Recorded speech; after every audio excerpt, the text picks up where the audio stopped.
Phoenix Suns are in the market for a point guard. What is going on, y'all? Fast Sports all back at it with another video talking, of course, some NBA. If you're new to the channel, welcome.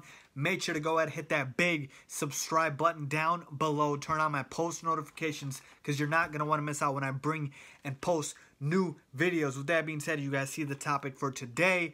I'm going to be talking about the Phoenix Suns and potential trade rumors that have been circling within the Suns trade circles, as they have now obviously traded away Brandon Knight and acquired Ryan Anderson. I posted a video about that. Go ahead and check that out in my recents. Make sure to go ahead and follow me on my social media.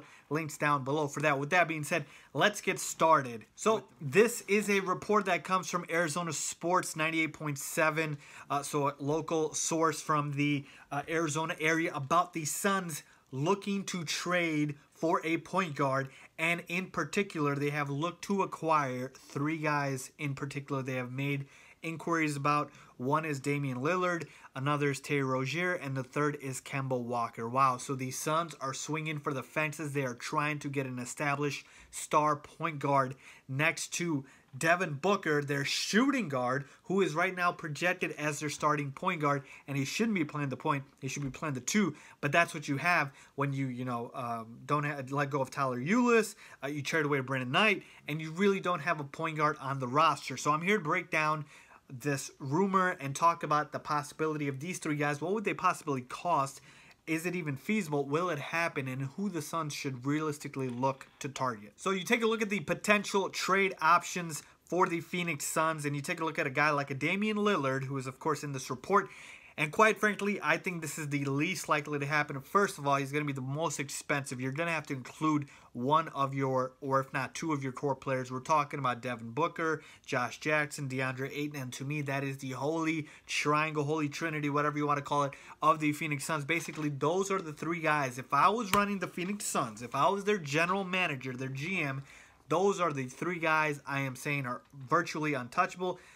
It would probably go Devin Booker, then DeAndre Ayton, then Josh Jackson. But essentially, I'm trying to do my best to hold on to those three in terms of my core, okay, that are untradeable. I'll get into the roster a little bit of guys that I would make available, but I would try to keep those. You trade for Damian Lillard, that ain't happening. You're going to have to move one of them, okay? So that's another thing. And Damian Lillard's not a free agent till 2021, so that does help because obviously he's still under contract. But I don't know if Damian Lillard wants to play for the Suns, so you have to really take a lot of things into account. And quite frankly, I don't know if the Blazers will want to trade Damian Lillard if it doesn't not include one of those three players. So it's a lot of variables here. The Blazers basically have to say, okay, we're going to blow it up. We're going to trade CJ. We're going to trade Dame. And they have to go from there. So I really don't see this happening. So let's take a look at the other two options in Rozier and Kemba Walker. Now, Kemba Walker was in a lot of trade rumors this past offseason, talking about, he was linked to the Cavaliers before LeBron left to the Lakers, and then he was linked to the Knicks, he was linked to the Nets, a lot of different teams. And basically the reason is because, with the Hornets and the direction that they're going in, or lack thereof, people are saying there's going to be a rebuild. And when you are rebuilding, what do? You trade your best player for more assets, for more future assets, a la Jimmy Butler with the Bulls. So that is what people thought the Hornets were going to do with Kemba Walker, and they quite frankly could. But again, Kemba Walker is a free agent next season, so if you trade for him, it gets a one-year rental, kind of like a Pelicans and DeMarcus Cousins. But again, that DeMarcus Cousins ended up getting hurt. But you see the risk there, okay? But even when you take a look at Kemba Walker, you take a look at the fit alongside Devin Booker, I mean, those would be great scoring options, but obviously on the defensive end, it would be a bit of a liable backcourt defensively. So you take a look into that. And then also trade pieces.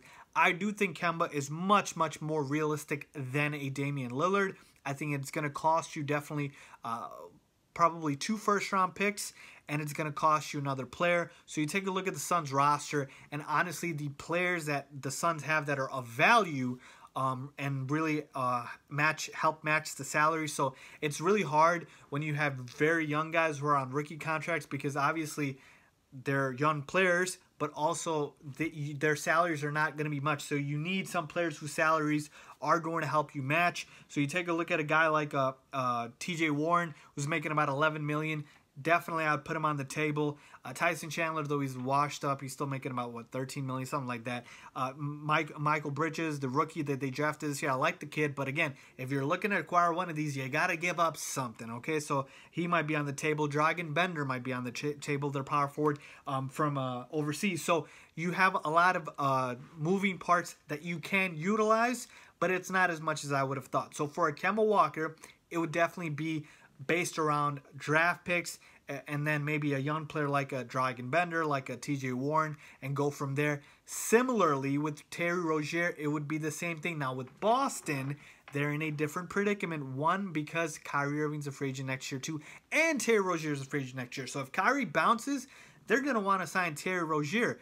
But if Kyrie stays, Terry Rozier is going to want to get paid. They can't afford him. So Boston's going to have to make a decision. So if they go ahead and decide to trade Terry Rozier, that means that they have confirmation from Kyrie that he might sign an extension or something. It's a risky move. But out of all of these 3 point guards, the most realistic one and the one that makes the most sense to me is Terry Rozier. I would trade for him in a heartbeat if I'm the Phoenix Suns. He's a young player. He's just getting into his prime. He balled out in the playoffs, had a breakout year while Kyrie Irving was hurt. And he's good defensively as well and developing on the offensive end. So you let a Devin Booker take care of the ball on the offensive end.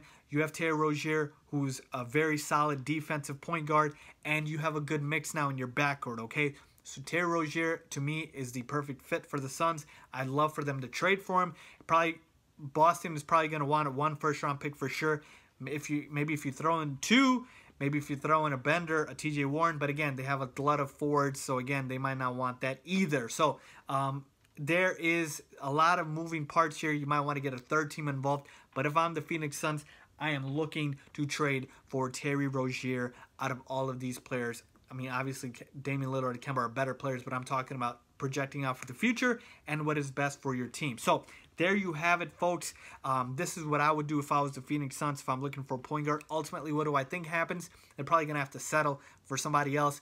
I don't think the Celtics are going to trade for Terry Rozier until they absolutely have to. So don't be surprised if the Suns end up getting a guy like a Jeremy Lin, who's on the Hawks, you know, and the Hawks obviously don't need him. They have Trae Young. So Jeremy Lin might be the guy that the Suns get. Again, it's a stopgap, guys, because it's going to be hard to mortgage your future trade away major assets for a non-star player. So again, do I think it happens? No, I don't. I don't think there's a lot of guys that are available on the market. But if I did believe one player they should go after, it would be Terry Rozier. So let me know what you guys think. Leave a comment down below if you guys agree with me or disagree with me.